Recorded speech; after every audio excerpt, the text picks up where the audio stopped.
తిరుపతి నరసింహారి సద్గురు మహారాజుకు జై. పరశురామ నరసింహదాస సద్గురు మహారాజుకు జై. పరిపూర్ణ బోధ ఇవాళ అంటే సూర్యాతీతమును ప్రతిపాదించే నిశ్శబ్ద మార్గం. ఇక్కడ నుంచి చెప్పలేనాయన ఇది మహావాక్య నిరసన ప్రజ్ఞాన బ్రహ్మమనగా అహం బ్రహ్మస్మి అనగా అయమాత్మ బ్రహ్మమనగా అది చెప్పలేదా? మహావాక్య నిరసన నాకు గుర్తున్నాయినా, నేను బాగా గుర్తుపెట్టుకున్నా. మహావాక్య నిరసన కాడ అయినవా?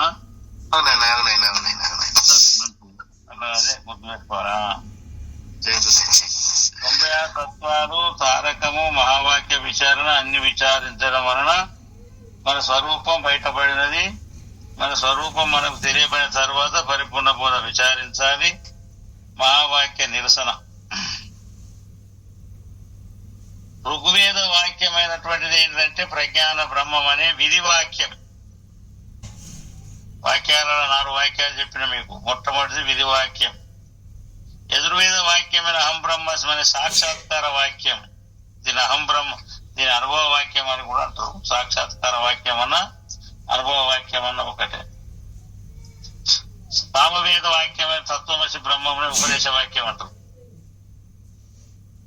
యజుర్వేద వాక్యం ఋగ్వేదం, యజుర్వేదం, సామవేదం, అధర్వణ వేదం అయినటువంటి మరి దాని వాక్యమైనటువంటి అయమాత్మ బ్రహ్మం అనేటువంటిది అనుభవ వాక్యములని ఇక్కడ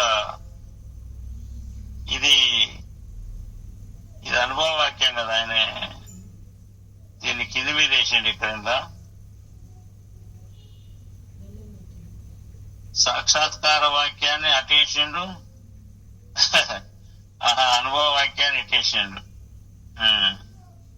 ఇది రెండవది అనుభవ వాక్యం, మొదటిది విధి వాక్యం, మూడవది ఉపదేశ వాక్యం, నాలుగవది సాక్షాత్కార వాక్యం. కొంచెం ఉల్టపడదు ఇక్కడ, నేను చదువుకోవాలి. అయితే ఇట్లా మహావాక్యాలకు మరి మనకు దాన్ని ఏం చెప్పిండు అంటే నాలుగవది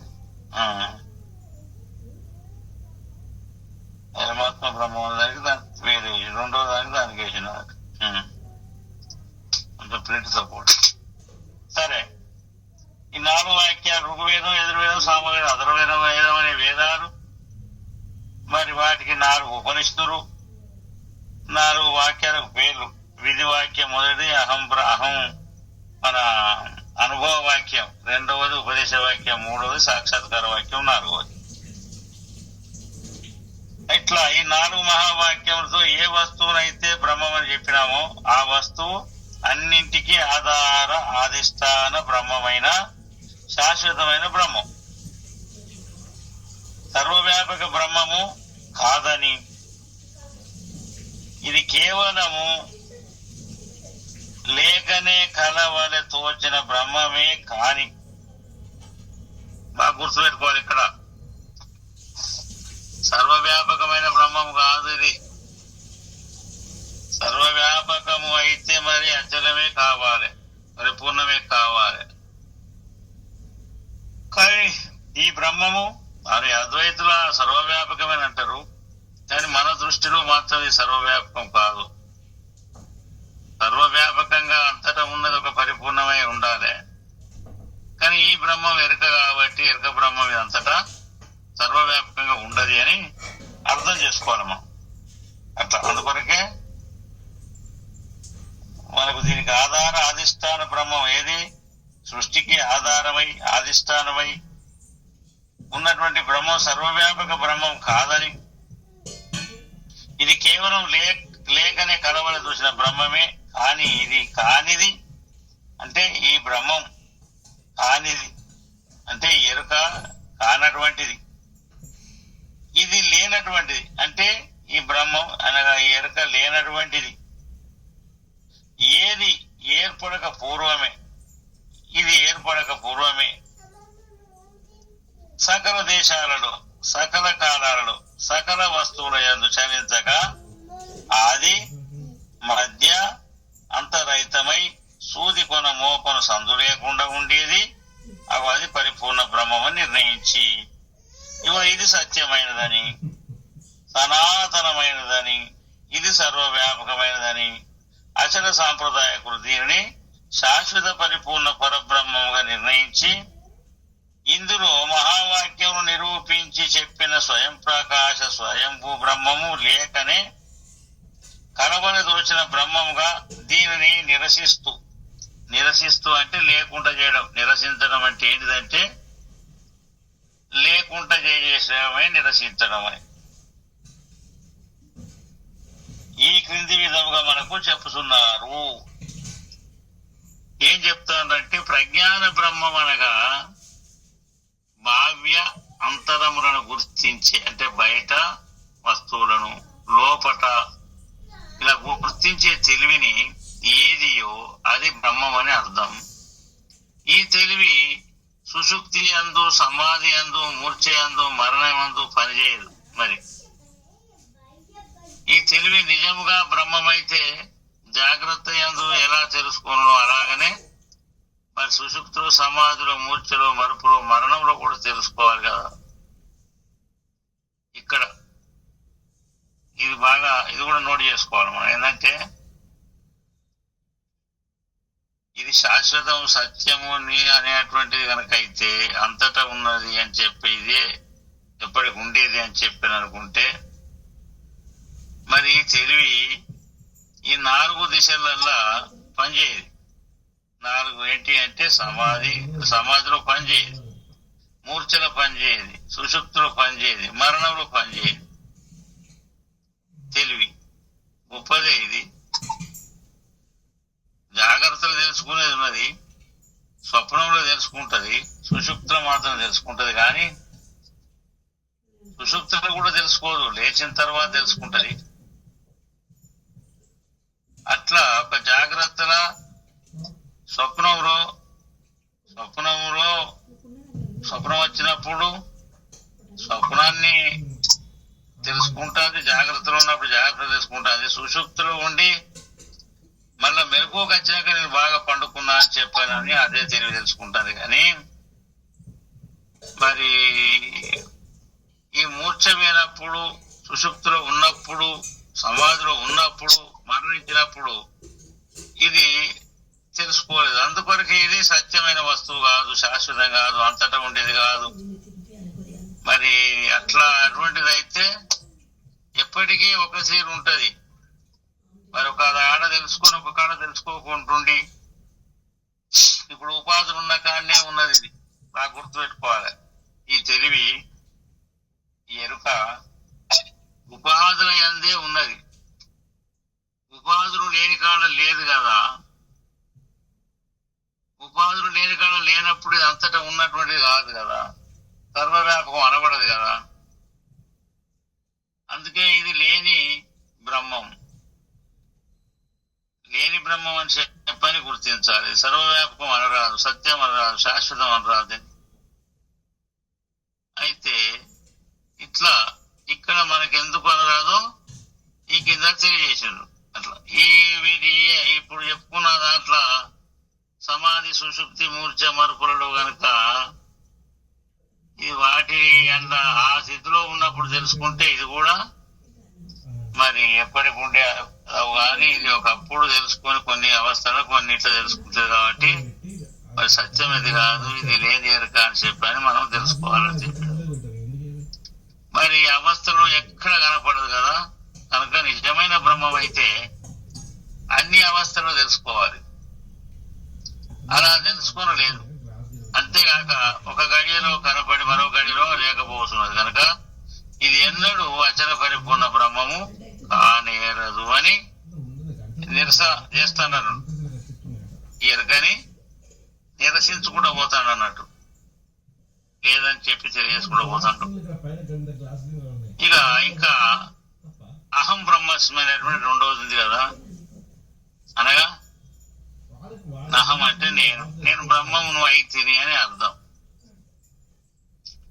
నేను బ్రహ్మం అయితే నేను ఉండే మేను కూడా బ్రహ్మం కావాలి. మేను బ్రహ్మం కాలేదు. నేను బ్రహ్మం అయినప్పుడు మేను పోతే ఈ నేను మాట్లాడదు కదా. మరి ఈ నేను లేకపోతే మేను కూడా మాట్లాడదు.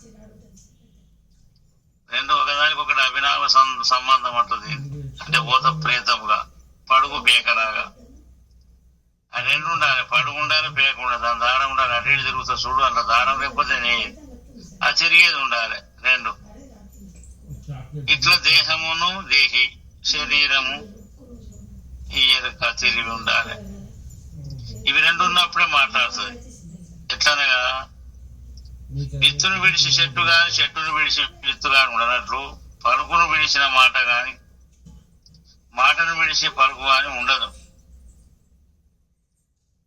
పలుకు ఉంటేనే మాట వస్తుంది. మాట మాట్లాడినప్పుడే పలుకు వస్తుంది.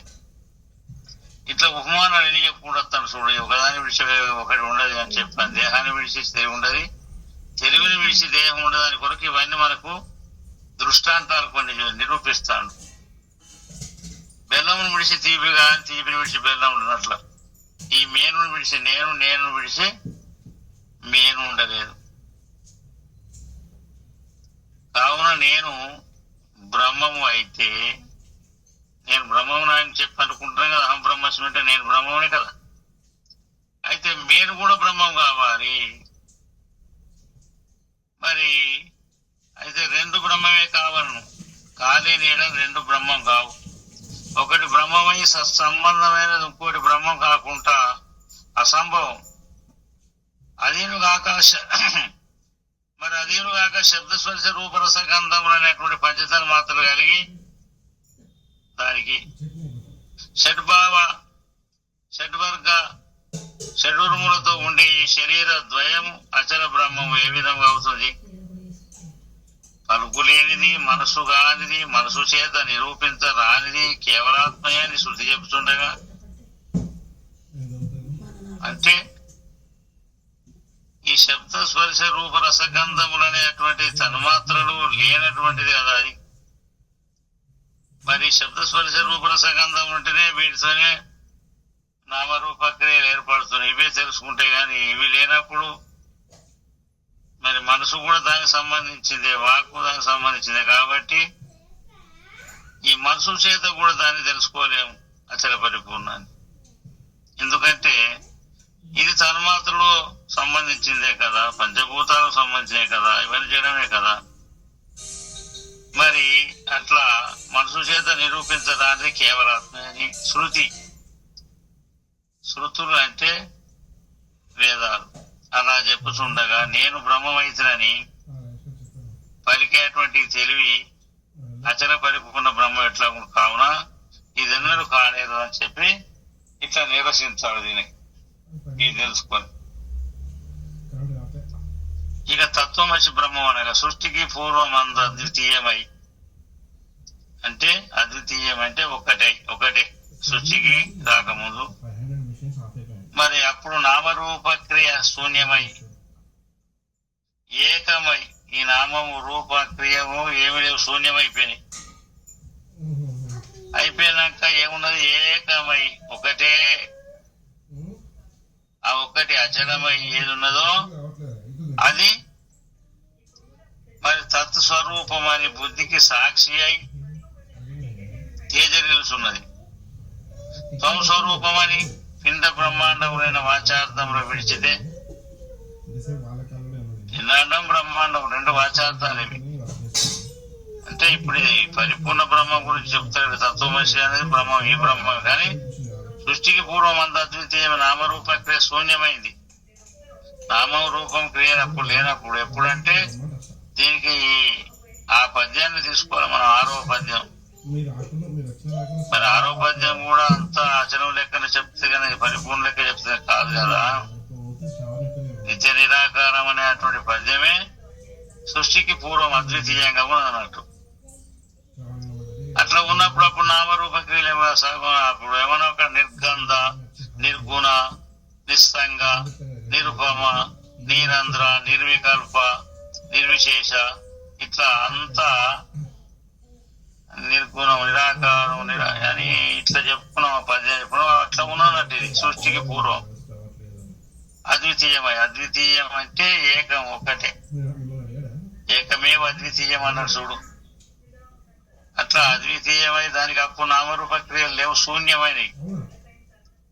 శూన్యం అంటే లేకుంటాయి.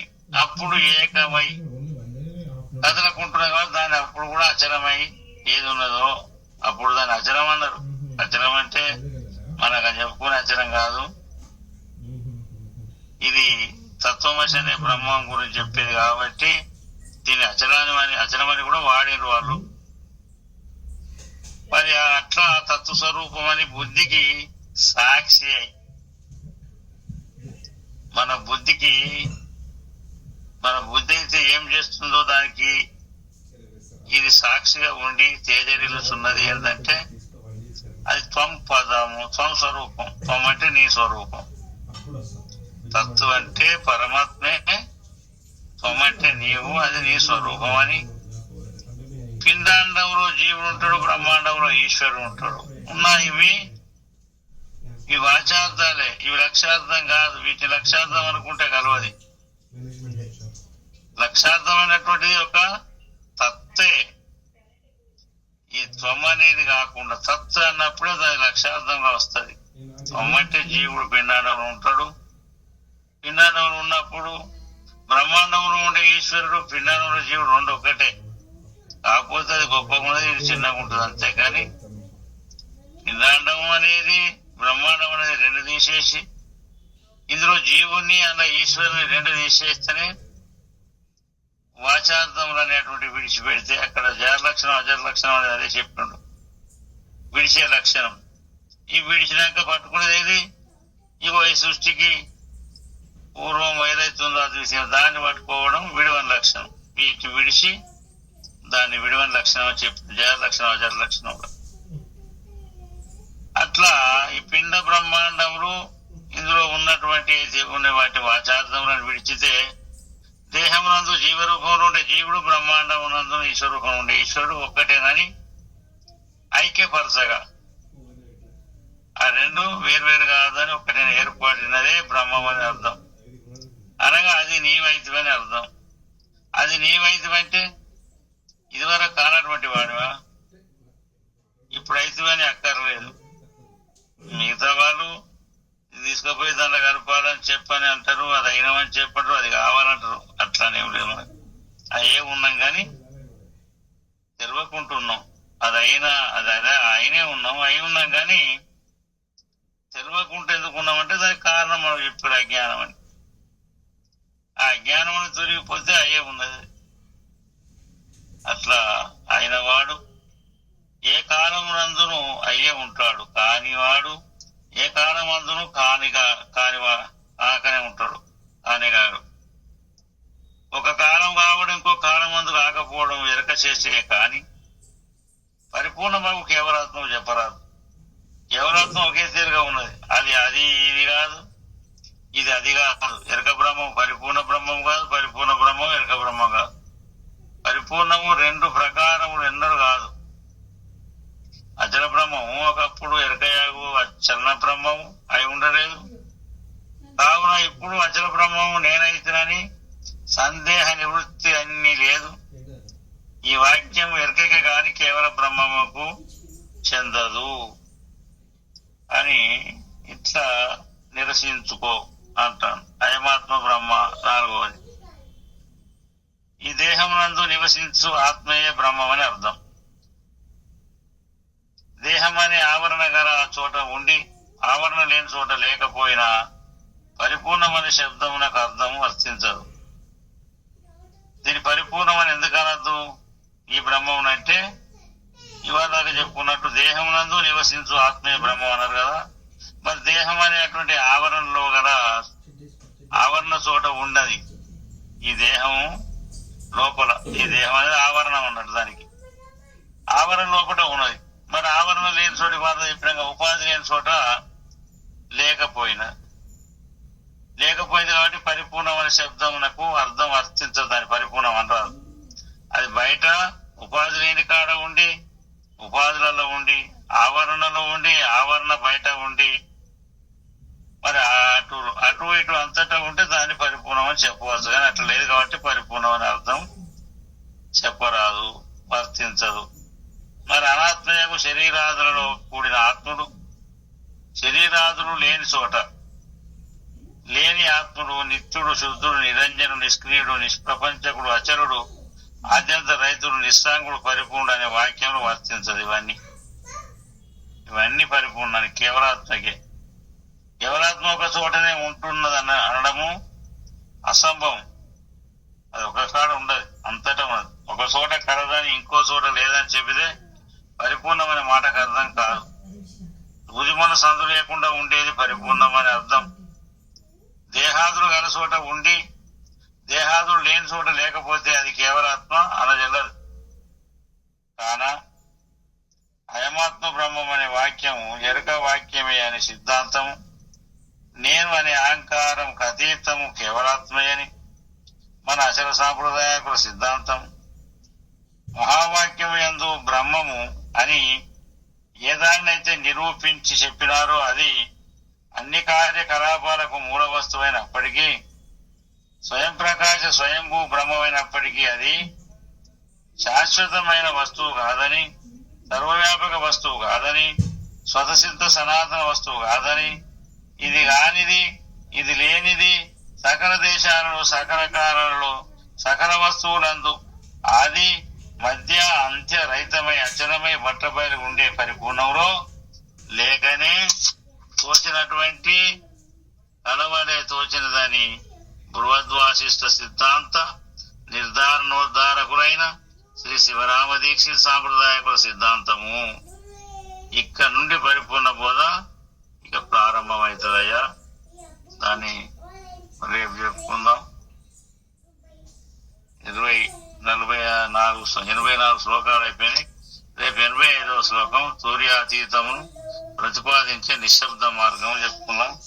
మహావాక్యాలు ఇప్పుడు 4 వాక్యాలని నిరసించింది. ఎట్లా నిరసించినంటే, నిరసించడం అనేటువంటి విషయం చూస్తే దానికి పరిపూర్ణము ఎరుక 2 ఉన్నాయి. కాబట్టి చాలా మంది ఎరుకని బ్రహ్మం అనే నిర్ణయంలో ఉన్నారు. కాబట్టి దాన్ని సర్వవ్యాపకమని, అది సత్యమని, శాశ్వతమని, మరి అంతటా ఉన్నదని చెప్పని దాన్ని అంటే అట్లా ఉండేది ఒక పరిపూర్ణమే ఉంటాయి కానీ ఇది ఉండదు. ఎందుకు ఉండదు అన్నప్పుడు ఆయన చెప్తాడు. ఏం చెప్పారు మనకు అంటే, దాని కందార్థం చక్కగా చెప్పాడు. కందార్థం కృష్ణ అంతటా గలది ఎరగని ఎంతో వాదించు సుందులు ఎరగని వాడు. మరి అంతటా ఇంతటా ఉండే అచరం ఒకటే తప్ప కానీ మరి అంత ఇంత అని అనరానిది అని మనకు కందార్థంలో చెప్తాడు. అంటే అంతటా కలదని ఎంతో వాదిస్తారు ఎవరు ఎరగని వారు. ఏది ఈ బ్రహ్మమును, ఈ సృష్టికి మూలకారమైన బ్రహ్మము అంతటా ఉన్నదయా, సర్వవ్యాపకమయా, మరి ఇది లేని చోట్లేదు అది అని చెప్పని వాదిస్తారు. కానీ ఒక్కటే దీనికి ఎట్లా లేదనే నిరూపణ చేసుకోవాలంటే మీరు ఆవరణము లోపట్నే ఉన్నది. ఇది ఆవరణము బయట ఉంటే బాగానే ఉండు. ఆవరణము మితి కలిగినటువంటి ఒక మితి అంటే ఒక పరిమితి, అమితి అంటే అమితం అనంటే పరిపూర్ణం, పరిపూర్ణంగా లేదు. శరీరంలో ఉన్నప్పుడు ఒక మితంగా ఉన్నట్టే కదా, ఒక పరిమితి ఉన్నట్టే కదా. ఒక్కొక్క జీవులలో ఉన్నప్పుడు ఒక పరిమితిగానే ఉన్నది. ఈ జీవులు లేని కాడ తెలివి ఎక్కన్నది. ఇప్పుడు బండ ఉన్నది, బండలలో తెలివి ఉందా? మరి ఇట్లా ఈ ఉపాధి లేని కాడ తెలివి మనకి ఎట్లా కనిపించలేదు. అదొక్కటి. ఇంకొకటి మనం బాగా గుర్తు చేసుకోవాలి. ఎరక అంతటి ఎలా లేదని చెప్పానంటే మంచి చక్కగా అర్థం కావాలంటే మనకు ఎరక కనుక అంతటా ఉంటే దానికి అన్నిటినీ తెలుసుకోవాలి. మరి గోడ అవతల ఉన్నటువంటి విషయాన్ని, గోడ యువతల ఉన్నటువంటిది ఇది మనలో ఉన్నటువంటి తెలివి ఈ గోడ యువతలు ఉన్నదే తెలుసుకుంటుంది కానీ గోడ అవతల ఉన్నదని తెలుసుకోలేదు. తెలుసుకోనప్పుడు తెలివి అన్నప్పుడు, జ్ఞానం అన్నప్పుడు, ఇది అంతటా ఉండే బ్రహ్మం అన్నప్పుడు మరి అంతటా ఉండేదని తెలుసుకోవాలి కదా. అట్లా తెలుసుకుంటలేదు కాబట్టి ఇదే అంతటా లేదు, ఇది ఒక పరిమితిగా ఉన్నది పరిపూర్ణంగా లేదు కాబట్టి పరిపూర్ణంగా ఉండేది పరిపూర్ణమే, అజలమే, బయలే, అదే అని చెప్పని అది ఒక్కటే అది అంతటా ఉంది. ఎందుకంతటా ఉంది మరి అది తెలుసుకుంటుందా? తెలుసుకోదు. తెలుసుకుంటే మళ్ళా రెండవది ఉండాలి. రెండవది లేదు కాబట్టి తెలుసుకునేది లేదు. దానికి తెలుసుకునేది లేదు, తెలియబడేది లేదు, తెలివి లేదు పరిపూర్ణానికి. బాగా గుర్తుపెట్టుకోవాలి. దీనికే 3 ఉన్నాయి. వీటినే త్రిపుటులు అంటారు. త్రిపుటి రహితమే పరిపూర్ణం. తెలివి లేదు, ఎరకకే తెలివి ఉన్నది. మరి ఎరకకే తెలుసుకునేది ఉన్నది తెలివి చేత, ఎరకకే తెలియబడేది ఉన్నది ఈ దృశ్యం అంతా. ఇట్లా ఈ 3 విషయాలు పరిపూర్ణానికి లేవు. మళ్ళా దానికి ఉంటే మళ్ళా ఎరకే అవుతుంది. దానికి ఏదీ లేదు. అందుకే పుట్టుట గిట్టుట లేకను పుట్టే గిట్టేటి ఎరుక పోడి మెరుగదు. అది పుట్టింది నాలో ఉంచి నాలో ఇప్పుడు పలానాడు పుట్టి పలానాడు పెరిగి మళ్ళా నశిస్తుంది, మళ్ళా వస్తుంది, మళ్ళా వస్తుందని అట్లెప్పుడు అది తెలుసుకునేటువంటిది లేదు. అట్లా తెలివి లేదు. దానికి పరిపూర్ణానికి తెలివి లేదు, తెలుసుకునేది లేదు, తెలియబడేది లేదు. ఎందుకంటే అదే అంతటా ఉన్నప్పుడు దానికి ఆ రెండవ వస్తువు ఇంకోటి లేనప్పుడు దేని తెలుసుకో. ఇంకా దానికి ఎన్ని ఉపమానాలు చెప్పారు మనకంటే, సముద్రాన్ని చెప్పి తండోపతండ మృగ దండి ఋషాధికములని తనలోపలని దండత నుండిన పోయిన నుండు సముద్రం ఎట్లయితే మరి ఎరగకుండాను అట్లనే ఇది అచలం అనేది ఎరగది. సముద్రంలో ఎన్నో జీవరాశులు వచ్చి పుట్టి పెరిగి సత్తే ఎప్పుడు దాని సంగతి తెలియదు. అంటే పరిపూర్ణంలో ఎరక ఎన్నిసార్లు పుట్టి పెరిగి సచ్చి పోయినా దాని సంగతి పరిపూర్ణానికి అసలే తెలియదు. ఏంది ఇదే పుట్టి పేరు పెట్టింది పరిపూర్ణం. దాని పేరే లేదు. బట్ట బయలని మొట్టమొదటి పేరు లేదు. ఇదే పుట్టి పెట్టిందట. కాబట్టి దీనికి అన్ని ఉన్నాయి. పుట్టుతుంది, పెట్టుకుంటది, నశిస్తుంది. ఇట్లా దాని ఇష్టం వచ్చినట్టు చేస్తుంది మాయ. కాబట్టి మరి అలాంటి మాయ ఎరక కాబట్టి ఇది అందులో ఏ కోశాన లేదు, ములుగుచ్చ సందు లేకుండా అదే ఉన్నది నాయన. సర్వవ్యాప్తంగా అదే ఉన్నది. సకల కాలాలలో, సకల దేశాలలో, సమస్త వస్తువులలో మరి నిండి నిమిడి కూర్చొని ఉన్నది ఒక పరిపూర్ణమే అనాలి. కానీ ఈ బ్రహ్మము ఎంత సృష్టి చేసినా, ఎంత గొప్పదైనా, ఎంత తెలివి ఉన్నా, ఎంత జ్ఞానం ఉన్నా ఈ బ్రహ్మానికి అది దానంత గొప్పది కాదు. ఇది నుండి పోయేదే, ఇది లేనిదే, లేనిరికే ఇది అని చెప్పని మనకు నిరసించుకోవాలి. ఇట్లా నిరసన చేయాలని చెప్పని మనకు చెప్పినారు. ఇక ఇటువంటి విషయాలనే మనకు పరిపూర్ణ బోధలో వస్తాయి కొన్ని. మరి దీనికి దానికి ఉన్నటువంటి వ్యత్యాసాలు కూడా మనకు తెలుస్తాయి. వాటిని బాగా మనం తెలుసుకోవాలి. అవసరం ఉన్నప్పుడు వాటిని మనం బోధ వినేటప్పుడు ఏదైనా సందర్భం వచ్చినప్పుడు కూడా మనకి ఇవి బాగా గుర్తుండాలి. గుర్తుంటే ఈజీగా అర్థమవుతుంది మనకు. అలా అర్థం చేసుకొని ఉండాలని చెప్పని కోరుకోవచ్చు. కార్యక్రమం సమయం కూడా అయింది బాగానే.